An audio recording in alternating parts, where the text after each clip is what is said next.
प्यारी साध संगत जी, आज की साखी है कि कौन सा पाठ करने से बुरी बला, भूत प्रेत आदि चीजों से रक्षा करता है, तो उसके बारे में सतगुरु जी क्या फरमान करते हैं। आइए बड़े ही प्रेम और प्यार के साथ आज की यह साखी श्रवण करते हैं। साध संगत जी, सतगुरु अर्जुन देव जी महाराज रामसर साहिब वाले स्थान पर विराजमान होकर भाई गुरदास जी की तरफ से श्री गुरु ग्रंथ साहिब जी की बाणी लिखवा रहे थे।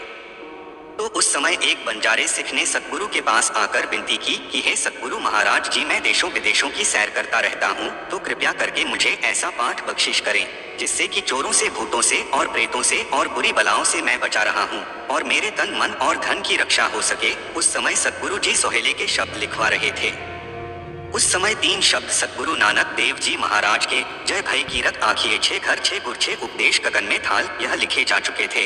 फिर सतगुरु जी ने चौथा शब्द अपने पिता गुरु रामदास जी वाला काम क्रोध नगर बाहु भरिया और 5वां शब्द करो विनती सुनो मेरी मीता, और यह 5 शब्द श्री गुरु ग्रंथ साहिब जी में लिखे और उस बंजारे सिख को और संगत को संबोधन करके कहा कि 4 शब्द रखिया के बता रहे हैं, इनका पाठ करा करो। सोरठ मोहल्ला 5वां गुरु का शब्द रखवारे चौकी चाय तीर्थ हमारे, दूसरा ताती बावना लगी पार ब्रह्म सरनाई, तीसरा श्लोक जय साधु गोविंद भजन कीर्तन नानक नीत, और चौथा मन में चिंतवो चिंतवनी उधम करो उठ नीत। जो भी सिख इन 5 शब्दों वाली कीर्तन सोहेला वाणी का पाठ सोने के समय करेगा, उसके तन, मन और धन की रखिया गुरु करेगा। उसके बाद सिख इन 5 शब्दों वाली वाणी का पाठ करने लगे। वह बंजारा सिख सतगुरु से आज्ञा लेकर अपना व्यापार करने के लिए चला गया और वह हर रोज कीर्तन सोहेला वाणी का पाठ करके सो जाया करें और कोई भी उसका नुकसान ना कर सके। तो एक दिन वह बहुत थका हुआ था और वह लेटा लेटा ही वाणी का पाठ करने लगा और उसे नींद आ गई और उस दिन चोरों का दाव लग गया।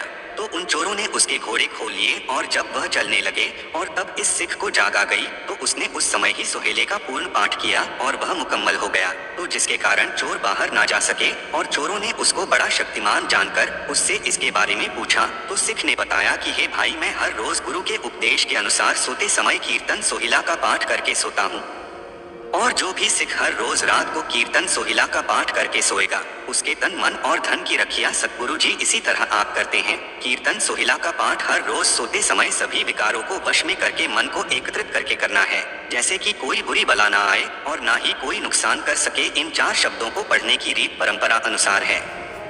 जिस प्रकार जपजी साहब सवेर की संध्या और रहरास साहिब शाम की संध्या की वाणी है, इसी तरह कीर्तन सोहिला रात को सोते समय की वाणी है। सतगुरु नानक देव जी महाराज जी ने पहले 3 शब्द विचार कर इस वाणी को पढ़ने की हिदायत सिखों को कर दी थी। तब से सिख संगतें वाणी का पाठ करते आ रही हैं। तो एक दिन सतगुरु नानक देव जी महाराज रवि के किनारे श्री करतारपुर साहिब में विराजमान थे और भाई लहना जी सतगुरु के चरणों में उनकी सेवा कर रहे थे।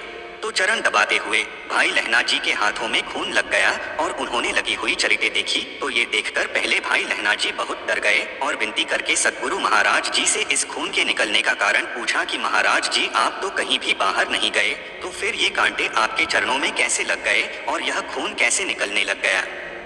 तो भाई लहना जी के इस प्रश्न का जवाब देते हुए कहा कि सतगुरु ने बताया कि जंगलों में एक आजाड़ी बकरियों को चार रहा है और वह बकरियों को चराता हुआ बड़े प्रेम सहित कीर्तन सोहिला का पाठ कर रहा है। और सतगुरु जी कहने लगे कि हमारा यह धर्म है कि जहाँ कहीं भी कोई प्रेम निष्ठा के साथ कीर्तन सोहिला का पाठ कर रहा है, हम उसके तन, मन और धन की राखी करते हैं। हम उस आदमी के पीछे पीछे चल रहे थे, जिसके कारण कांटे लग गए, जिसके कारण खून निकलने लग गया। और फिर सतगुरु जी ने उस आजाड़ी को बुलाकर समझाया कि भाई, कीर्तन सोहिला का पाठ दिन के समय नहीं करना बल्कि रात को सोने के समय करना है। जो भी गुरु का प्यारा रात को सोने के समय कीर्तन सोहिला का पाठ करेगा, हम उसके रखवाले होंगे। उसको रात के समय बुरे सपने नहीं आएंगे, दबाव नहीं होगा और जम परेशान नहीं करेंगे और कोई भी ताकत परेशान नहीं कर सकेगी और अंत समय मुक्त होगा। इस तरह वचन कहकर सतगुरु जी ने सिखों को रात को कीर्तन सोहिला का पाठ करने की हिदायत दी और वचन किए, कृपा दृष्टि को देख गोसाई तह आजाद को गिरा आलाई, 100 समय बखानिए कंठ सोहेला जोए, अधिक खुशी बोहरों करी द्वे त्रिधे देखोए।